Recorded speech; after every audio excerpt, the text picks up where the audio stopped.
Hello,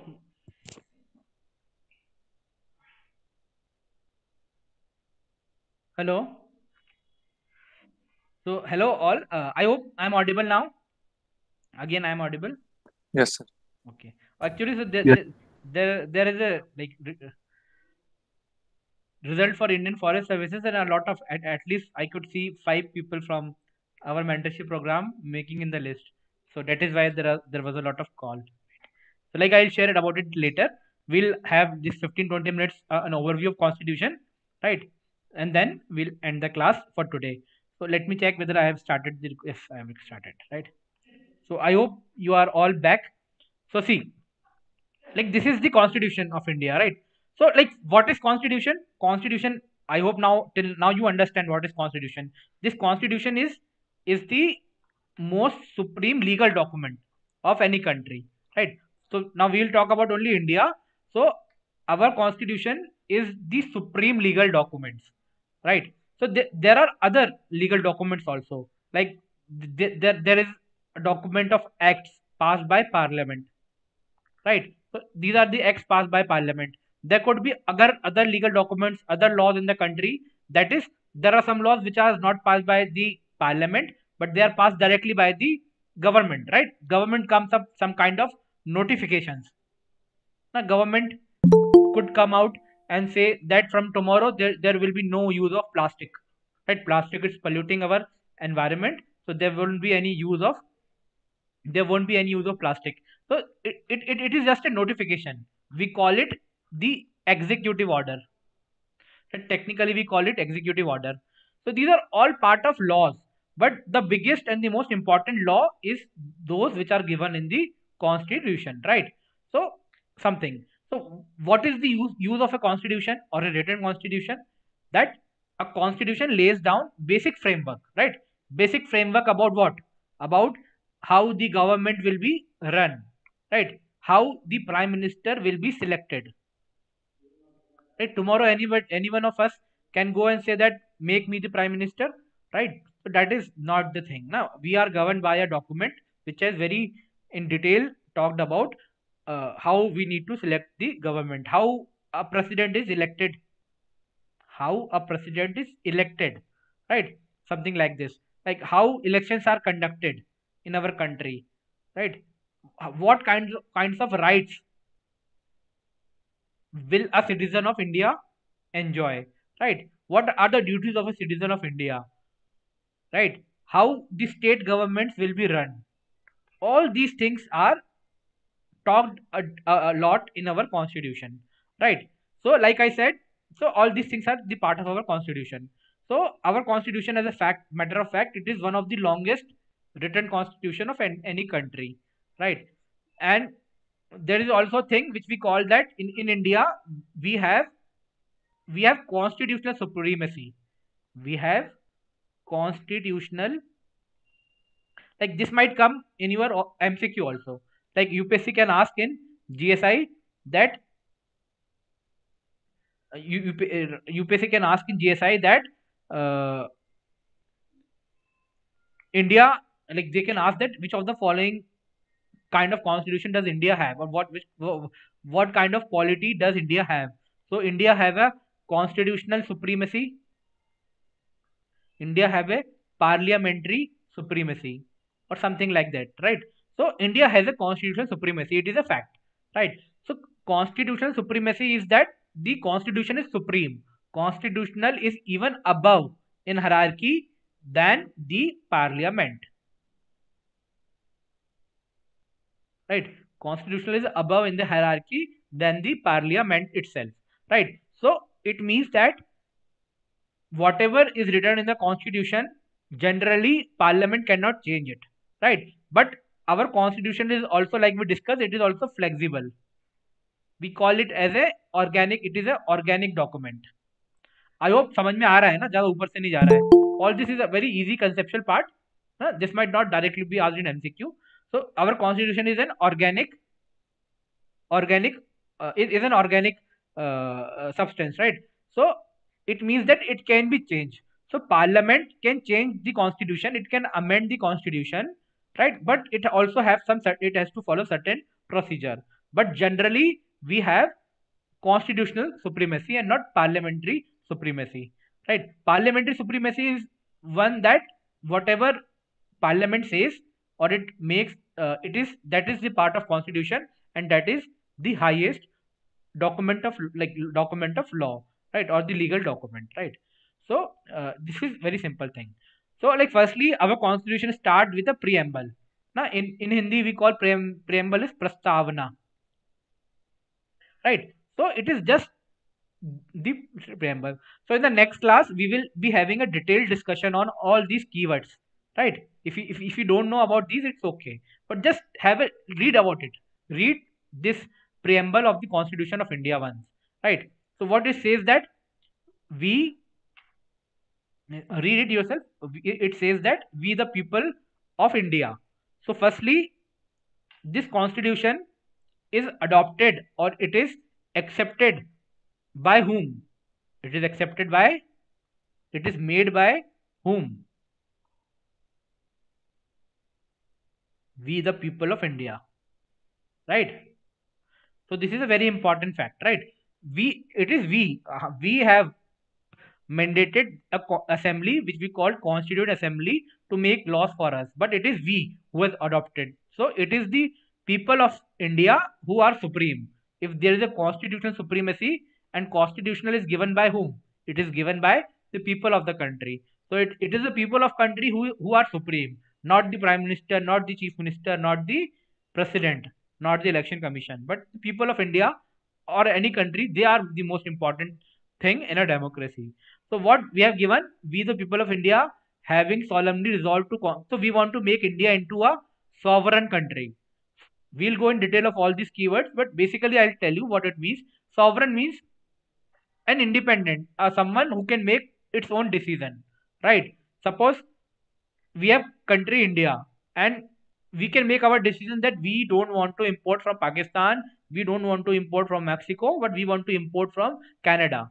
So any other country, be it US, be it China, they cannot say us that no, don't import from Canada, import from Mexico, import from Pakistan. So we are sovereign, we are independent. Now, we are not under any other country, any other state in the world, right? We are socialist. Socialist is something which is related to like welfare of the people, right? We intend to go for welfare of the people, right? We are secular, we are giving India a secular constitution, right? So secular means a constitution or a set of laws which are non discriminatory to any religion, right? Which is equal to all religion. So whether somebody is a Hindu or a Muslim or a Sikh or a Isai or a Jew, or somebody is an atheist, he or she don't follow any religion. So they are all welcome in this country, and they will not be discriminated. Like we are democratic. Democratic is the rule of the people. So whoever will rule us, it is the people who will govern her. And we are republic, right? So the head of the country is elected by the people. So this is republic. Now our head of the country is who? Head of the country is president. Like the nominal head of the country is president, and president is indirectly elected by the people only, right? Yes, Dharmendra is saying the president is the head of the country. So president is elected by a group, now which like it is elected by the member of Lok Sabha and the member of Rajya Sabha, right? And also the member of state legislature, elected member of state legislature. So these are all elected by ultimately by the people. Now you vote to elect your MLA, your MP, and your MP and MLA vote to elect the president. So indirectly, it is you. It is you who is uh, electing the president. Hence, we are a republic. And in this country, we will ensure that there is a justice, social justice, economic justice, political justice. There is liberty. Liberty means freedom, freedom of a thought. If you want to think something, you want to express something, like if you want to have some belief, if you want to believe in particular religion, if you don't want to believe in any religion, that's all right. This is something which our preamble is given to us. Like it is something like it gives equality of status and opportunities, right? So any citizen of our country, he or she will not be discriminated on the basis of her religion, her caste, her gender, her sex, right, her place of birth, right. So she will not, he or will not be discriminated on all these bases. And it is a country, we are giving this constitution to this country, and so that we can promote fraternity, right. So what is the meaning of fraternity? Brotherhood. Yes, bhaichara, right. Mintu says that it means brotherhood. Very nice. So it means brotherhood, a feeling of oneness, a feeling of family-like condition, like family-like emotions. So whether somebody is from Odisha, somebody is from MP, somebody is from Jammu Kashmir, we will promote fraternity. We are all like a family. There will not be any discrimination. Whether somebody speaks Sindhi, somebody speaks Nepali, somebody speaks maybe Hindi, Tamilian. It's all right. We are a part of a fraternity. We will assure the dignity of every individual. So this is something which is written in our preamble. So preamble is basically the philosophical. It is nothing but it is the philosophical basis. It is the philosophical basis. Now it shows the philosophy of our constitution. So you will see the other 450 articles which are in our constitution, they ultimately strive to have this India, a India which is sovereign, which is socialist, secular, democratic republic, right. So this is an India which all our articles, which all our government, right, they are striving. Now we are all our government, all our DMs, collectors, they are striving to bring justice, right, social justice. No, there is no discrimination socially on the basis of caste, gender, all this thing. Economic justice, everybody have a good job, right? Political justice, everybody has a right to vote, right? All these things. We are liberty, equality. So this is the basic philosophy of the Indian Constitution, right? And then next few slides we will go through some facts, right? We will go through some facts before ending the class. So these are very easy facts. A lot of you might be aware of it. If you're not aware of it, revise them. Now, this could be directly asked in examination, right? So, and also it is good to have if somebody asks you about when our constitution constitution was adopted and when it become effective, and if you are not aware, it gives a very very bad signal. So we finished our constitution on 26th November 1949. So on this day, there was a meeting in the parliament, and we said that this document which you have prepared, this is fine. This will be the constitution of India, right? But due to some historic reason, we said that we will adopt it officially on 26th of January 1950, right? So this is thing. The original copy of Constitution is still preserved in New Delhi, na, in the parliamentary building. So it is preserved in a helium-filled case, right? So like there is a case and they have filled a helium in it, and they have kept the original document because it is paper and paper will decay in few decades, right? So to avoid that decay, they have kept it in this helium container. Can anybody tell me why helium is used here? In a Helium Inert. is the inert gas. Yes, yes. Helium is an inert gas. It is a noble gas, right? So it don't react. So उससे क्या रहेगा? The document will be preserved for longer period, right? This is another important factoid that initially in our preamble we didn't have these two words. That is socialist and secular, right? We saw this, na? We will give India sovereign, socialist, secular, democratic republic. So these two words were not there initially.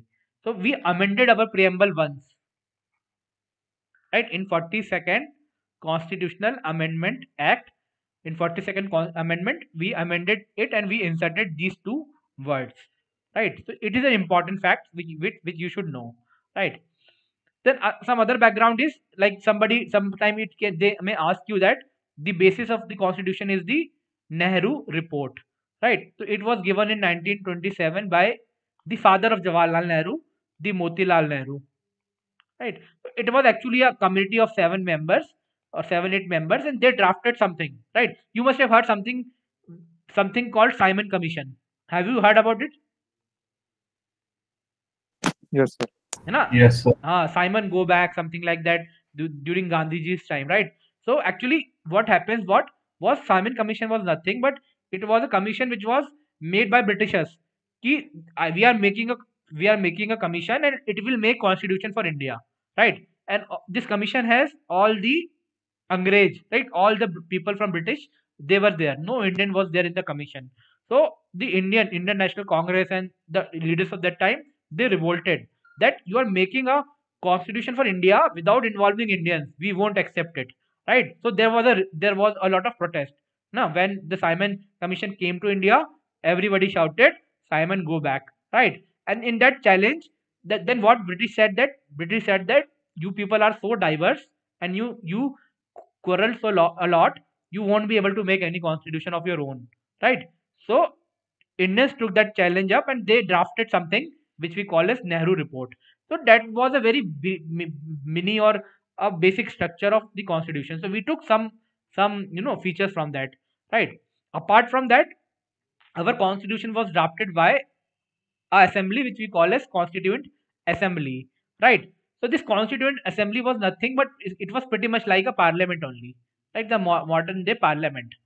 So we don't call it parliament because it was constituted in somewhere around 1946, 47, right? So at that time we were not even 1946 only, December 1946, right? At that time we were not even independent, right? We got independence on 15th August 1947 and it was December 46.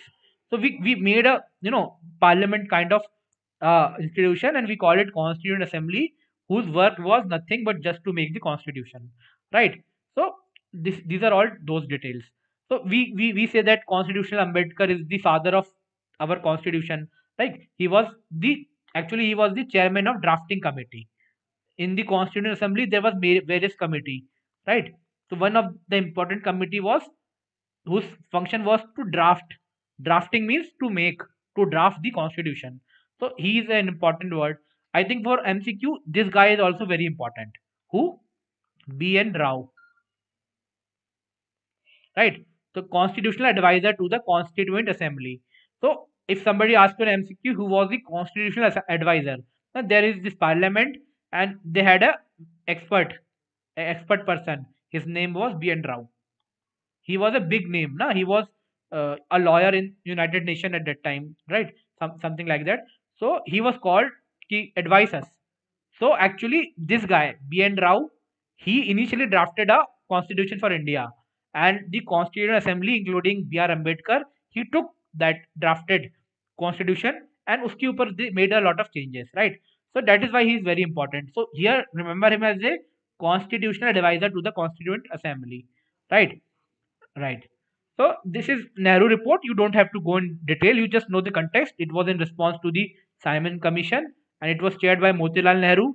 Jawaharlal Nehru was also there, and there were some other 9 members. Right. So they talked about Bill of Rights. That they talked about fundamental rights. They talked that we should have a Supreme Court because in that time there was no court. The Court of Justice was controlled by the Britishers. So they wanted Supreme Court. All these things. So it is 1927, 20 years before the independence. So it is just a base, nothing like much fancy about it, right? And this is the timeline, right? This is the timeline. So see, just have some idea. I don't expect you all to mug up this timeline, and but have an idea because we are going for an MCQ exam, so you don't have to mug up everything, but just have a sense. So it is just December 46, some 8 months before the real independence. There was a formation of Constituent Assembly, right? Then 3 दिन बाद, after 3 days, the first meeting happened, right? Then after on this first meeting, right? So they made Sachidanand Sinha. Again, this guy is important. Who? Sachidanand Sinha. He was made the temporary president. So, like, can anybody tell me why he was made the president without even electing? Because, hello, I hope you are still there with me. Yes, sir. He was in law. No. Atul, He must be the current Congress president. no, Dharmendra. He was He was senior he of all. He was the yes, oldest person present. yes. I think Shanidul said that he was the senior of all, or even Arka said that. So yes, he was the senior most person.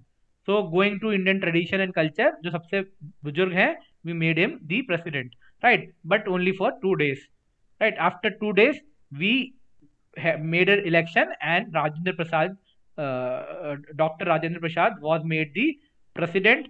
H.C. Mukherjee, he was made the vice president, and again our guy B.N. Rao, he was made as the constitutional legal advisor. So these three names are important. Sachinandan Sinha was president for 2 days. Then Rajendra Prasad became the president, and B.N. Rao became the legal advisor.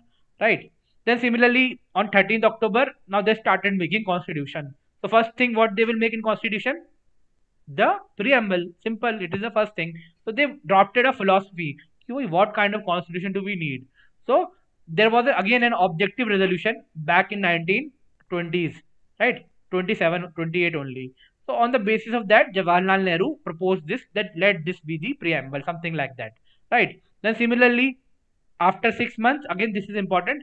On just about how many days before? About 15 and 8, about 23 days before independence, we adopted our national flag, the tricolor.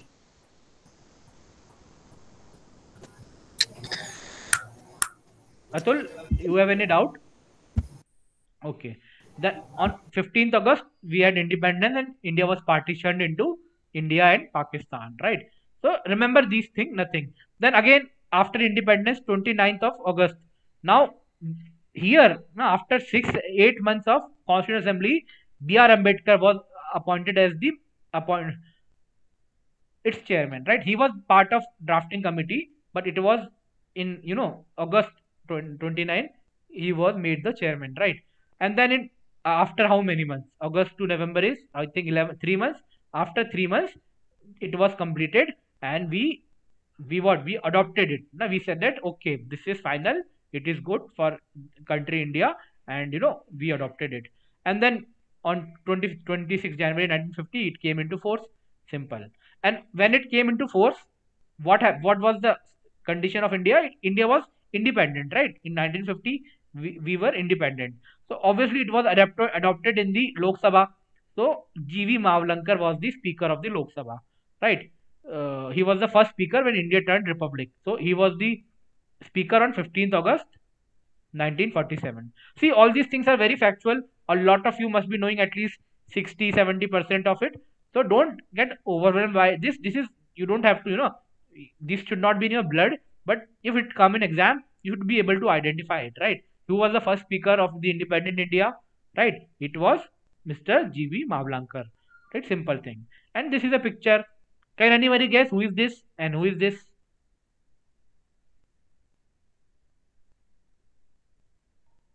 Dr. B.R. Ambedkar. Yes, the Ambedkar, and this is Rajendra Prasad, right? So here Mr.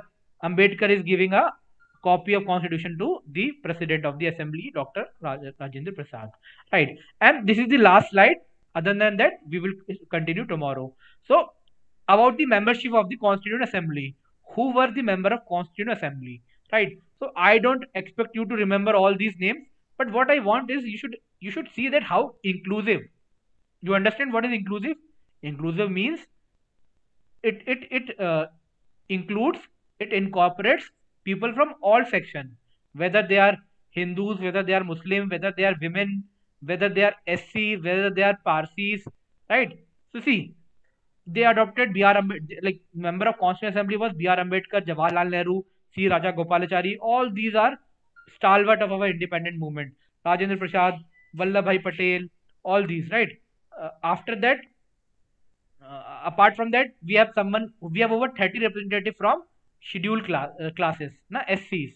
We have someone named Frank Anthony from Anglo Indians. Don't mug up these words, but have a view that we have people from scheduled caste, Anglo Indians, the legal experts, somebody from Parsis also, H.P. Modi ji, right? Then we have H.C. Mukherjee, he was a Christian. We have someone from Gorkha leader also, right? We had some judges These were someone who were practicing outside India. We have female members: Sarojini Naidu, Hansa Mehta, Durga Bai Deshmukh, right? Vijay Lakshmi Pandit, she was the cousin of Jawaharlal Nehru, right?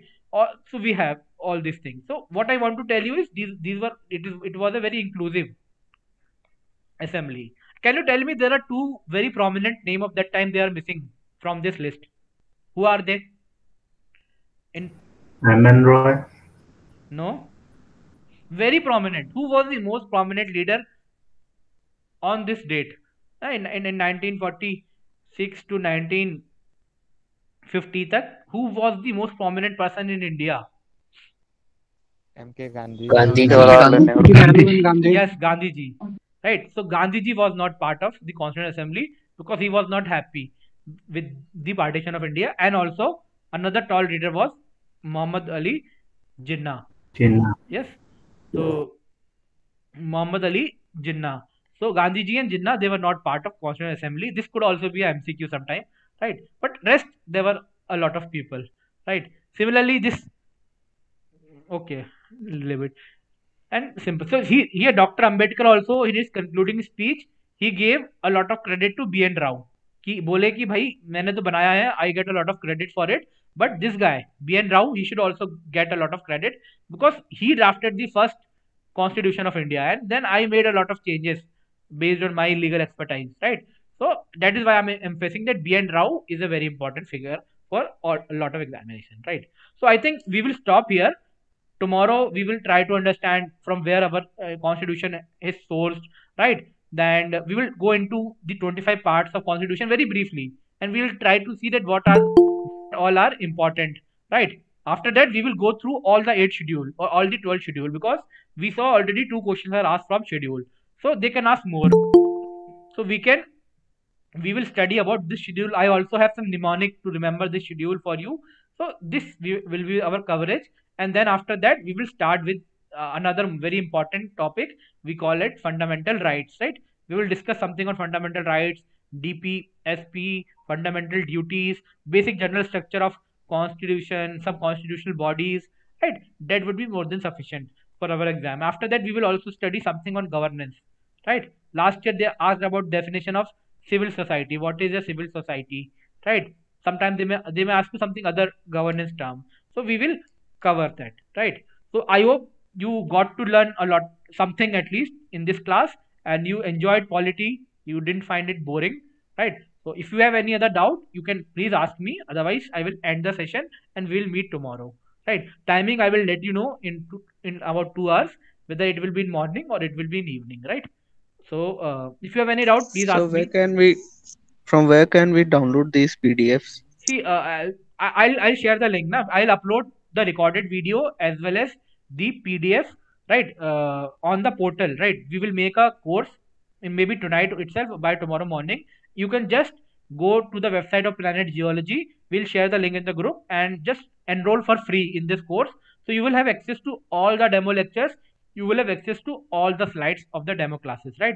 So I'm not sure whether you will be able to download it or not, but you can see it again and again multiple times, right? I'll try to make it downloadable for you.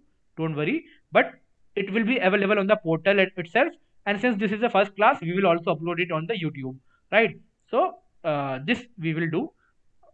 Any other doubt from the class, from the polity? So it's all right now. Today, like, we will end the session here, right? So thank you. We will meet again tomorrow.